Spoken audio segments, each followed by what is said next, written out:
Crossing atmospheric limits engaged.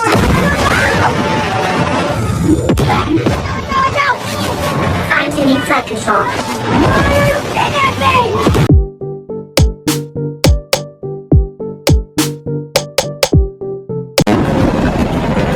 Film dibuka di Arktik, di mana CEO Kort Industri bernama Victoria Kort baru saja datang untuk menemui tangan kanannya yang bernama Jenderal Ignacio Carapac dan ilmuwan utamanya yang bernama Dr. Sensus. 2 weeks ago. Kedatangan Victoria ke sini bukan untuk menambang es batu, melainkan untuk menambang sebuah bola batu besar yang di dalamnya terdapat benda yang selama ini Victoria cari, yaitu scrap kumbang biru. Scrap itu memiliki nama lain sebagai Kajida dan berasal dari semesta lain yang diciptakan oleh alien dari ras Reds yang berfungsi untuk menghancurkan planet-planet demi kepentingannya mereka. Namun saat kumbang biru itu tiba di bumi, ras Reds kehilangan database sehingga kumbang biru tidak menghancurkan bumi dan malah menetap di sana. Sampai akhirnya kumbang biru itu ditemukan dan menyatu dengan Raja Fir'aun bernama Ka'efre, di mana Ka'efre menggunakan kekuatan kumbang tersebut untuk merintahkan kerajaannya. Setelah KF tewas atau wafat, kumbang itu dikubur bersama KF dan tak ada yang bisa menemukannya. Tapi pada suatu hari, seorang arkeolog bernama Dan Garrett berhasil menemukannya dan menyatu dengan tubuhnya, yang membuat Dan menjadi superhero bernama Blue Beetle.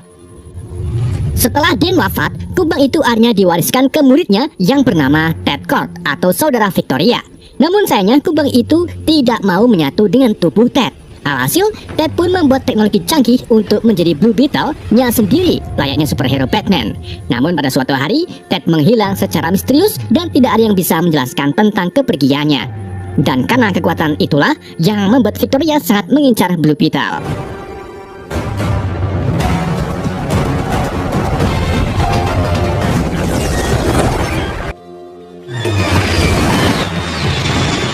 Scene lalu berpindah ke seorang pemuda bernama Jamie Reyes yang baru saja pulang ke kota Palmera setelah lulus kuliah. Ia disambut oleh keluarganya yang terdiri dari sang ayah bernama Alberto, ibunya bernama Rocio, adik perempuannya bernama Milagro, dan neneknya bernama Nana. Selain itu, ada juga paman Jamie yang bernama Paman Rudy yang sangat menyayangi mobil Toyota Hilux-nya. Come on, get out the car and give me a hug. No hugs, man. Where'd you get this? I bought it for Jaime. Oh my god. Keluarga itu kemudian mengajak Jamie makan taco isi walang goreng. Tapi saat Jamie sedang menikmati takonya, Milagro menyampaikan kabar buruk bahwa sebenarnya keluarga ini terancam kehilangan rumah karena harga sewanya meningkat. Selain itu, Mila juga memberitahu kalau Alberto baru-baru ini menderita penyakit jantung. Meski masalah yang mereka hadapi begitu sangat berat, Alberto tetap menyemangati mereka bahwa kita pasti bisa menyelesaikannya. What are we doing? So I can get into debt for the rest of my life? Yeah, and the last! Worry about money tomorrow. This is bullshit. Di keesokan harinya, Jamie dan Milagro memulai mencari uang dengan bekerja di rumah besar milik Victoria. Dr. Sanchez is running tests on. It's kind of sexy and like a... Good afternoon, ma'am. Di sana, Jamie melihat Victoria dan Carapac memasuki rumah, di mana keduanya disambut oleh ponakan Victoria sekaligus putri dari Ted Kort bernama Jennifer. The OMAC. So this project... Jenny kemudian mengungkapkan kekesalannya karena Victoria ingin mengaktifkan kembali proyek OMAC, yaitu One Man Army Corps yang telah ditutup oleh ayahnya beberapa tahun yang lalu. Namun Victoria tak menggubrisnya dan malah mengungkit tentang kepergian ayah Jenny yang entah di mana. Ketika Carapac ingin mencelakai Jenny, tiba-tiba Jamie mengintikan Carapac sambil diusul dengan munculnya Milagro yang baru saja ngising di kaskus kamar Victoria. Melihat hal ini, Victoria pun langsung memecat keduanya. Andale. Ketika mereka sedang menunggu jemputan, Jamie bertemu Jenny yang merasa kasihan dan memberikan nomor teleponnya untuk memberi Jamie pekerjaan di Kort Industri. Text me. Okay. I think she might be into you. Ben. Singkat cerita adik-adik, di keesokan harinya, Jamie tiba di Kort Industri dengan diantar oleh keluarganya yang penuh gairah memberi Jamie semangat.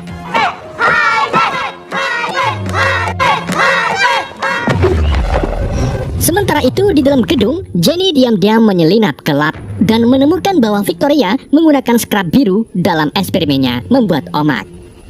Karena khawatir akan terjadi sesuatu yang berbahaya, dia pun mencuri scrap tersebut dan menyelundupkannya ke dalam wadah makanan cepat saji.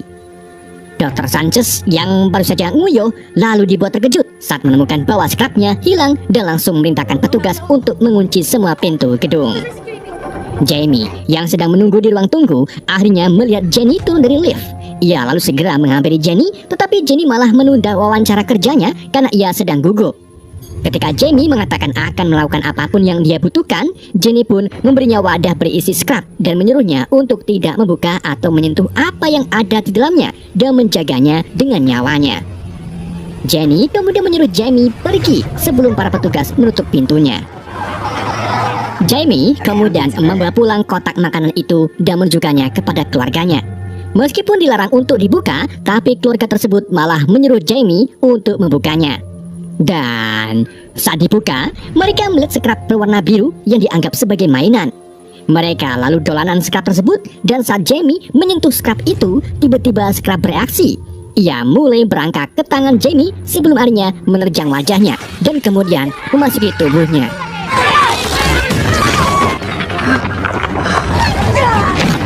Di saat itulah Jamie mulai berevolusi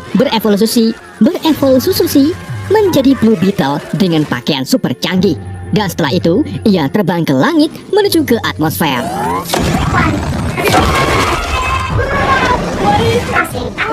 Jamie kemudian mendengar suara dari setelan tersebut yang mengaku sebagai Kajida.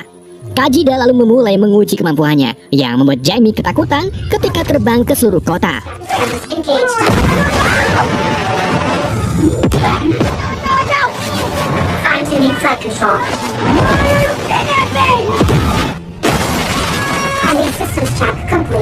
Tidak cuma itu, Jamie juga secara tidak sengaja menyebabkan kerusakan seperti membelah bus menjadi dua untuk menghindarinya dari tabrakan. Jamie kemudian dibawa terbang kembali oleh Kajida dan membawanya pulang ke rumah. Saat keluarga itu ingin menelepon polisi, Paman Rudy langsung menghentikannya karena jika polisi tahu akan berdampak buruk pada keluarga mereka dan mungkin Jamie akan ditahan oleh pemerintah.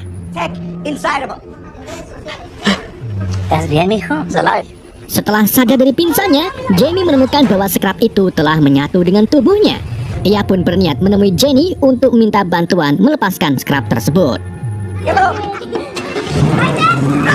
Setibanya di depan court industri, Jamie malah menemukan Jenny sedang dikejar-kejar oleh petugas court. Jamie lalu menyuruh Jenny masuk ke dalam mobil dan membawanya kembali ke rumah.